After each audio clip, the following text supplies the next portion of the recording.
بسم الله الحمد لله والصلاة والسلام على رسوله الأمين ومن تبعهم بإحسان إلى يوم الدين.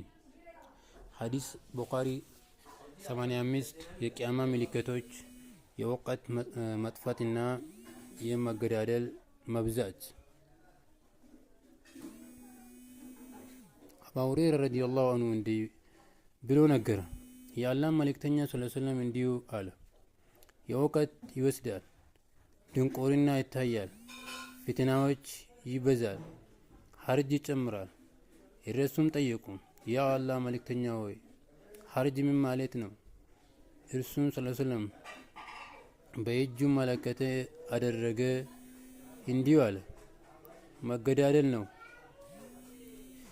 ያን ሐዲስ ከቂያማ ምልክቶች መካከል አንዱ ያብራል።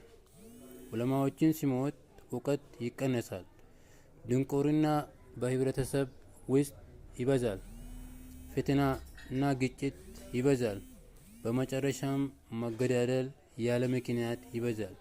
ስለዚህ የእስልምና እንዲሁ ይመክረናል፣ እውቀት እንፈልግ፣ ዑለማዎችን እንከብር፣ ሰላምና መተማመን እንጠቅራለን። يقبض العلم ويزاهر الجهل وتكسر الفتنة ويكسر الحرج።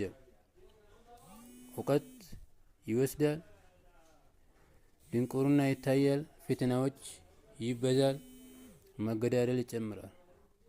አላህ ሆይ ጠቃሚ እውቀት ስጠኝ፣ ከድንቁርና ከፈተና ጠብቀኝ። ይህችን ቻናል ሰብስክራይብ፣ ላይክ፣ ሼር አድርጉ።